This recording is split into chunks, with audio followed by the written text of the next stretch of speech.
Hi, welcome to LifeSci Hub's Independent Workforce Spotlight. Today I'm here with Julia Love of LoveContracts. Julia has over 20 years of experience navigating clinical contracts and is now an independent consultant, making her substantial insights and experience available to industry in an on-demand manner.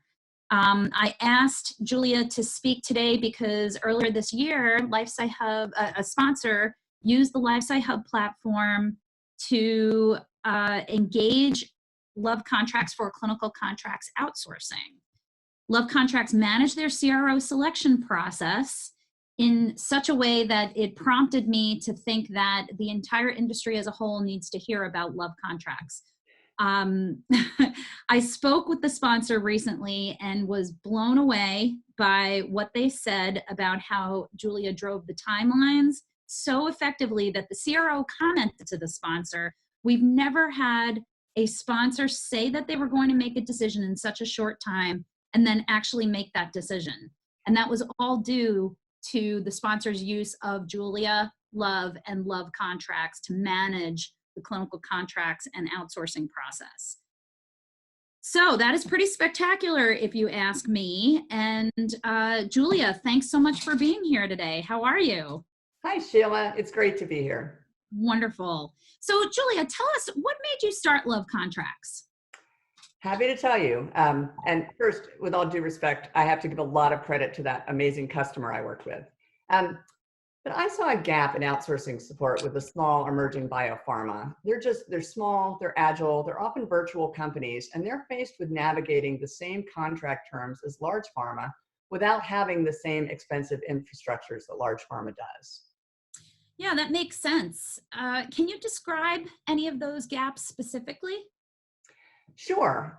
Let's first look at how large pharma handles clinical contracts. The average large pharma has its own outsourcing group that works with their counterparts at the vendor to do the proposals and contracts, change orders, governance, strategic partnerships, proposals, bid defense. I could go on and on. Small companies don't have the resources. They're lean machines. They deal with essentially the same vendors and contracts as large pharma, though.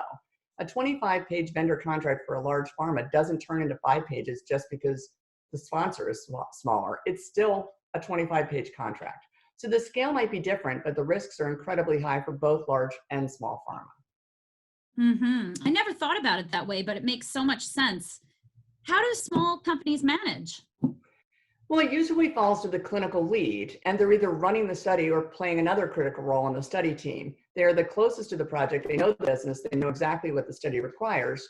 So on the one hand, it makes sense for them to handle the contracts, but that's not what they were hired to do, and they're incredibly busy. They have so much other work waiting. So dealing with the contracts themselves is very time consuming, and as familiar as they can be, they're usually not lawyers or professional negotiators, so it's a huge challenge for them. I'm getting a headache just thinking about it. I'm not a clinical trial manager myself, but I know that study startup is a huge milestone, and I imagine that dealing with the contracts could slow that down considerably. Absolutely. That's the thing. When we need to get a vendor in place, it's full on. It could be 25, 40 hours a week in the throes of it with multiple people, depending on the complexity. And it's usually very complex. Yeah, and that's only for one vendor, right? How many vendors could a small pharma be dealing with at one time? Exactly. There are often other vendors with unique contract terms to deal with, not just the CROs. Central specialty labs, e-pro vendors, imaging vendors, the list goes on and on. So it sounds as though by the time a sponsor calls you, they're pretty stressed, huh? Absolutely. So how does LoveContracts add value here? So many ways. Probably the biggest is contract savvy. I've seen it all over the last 25 years many times. I've managed hundreds of contracts for all types of clinical trial outsourcing services. What would take the average study lead 10 hours to work through, for me, takes about an hour or less because of that experience. So right there's a huge savings in bringing LoveContracts in. It's amazing to me how passionate you are about this. Contracts to me are something to be avoided at all possible.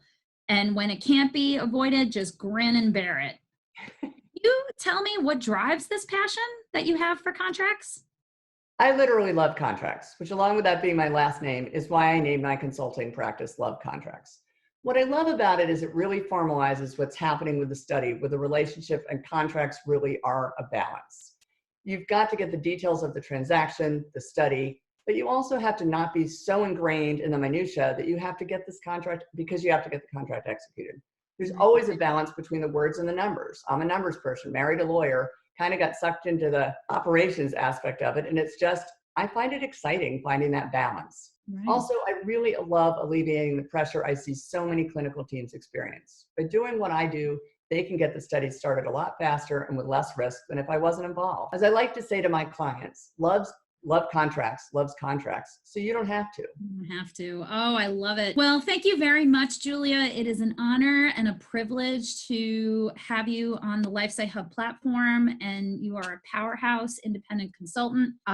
Thanks so much for joining us today. It was great to be here. Thank you. And thanks to LifeSci Hub for helping me find such a great customer. Wonderful. We're happy to do it. All right.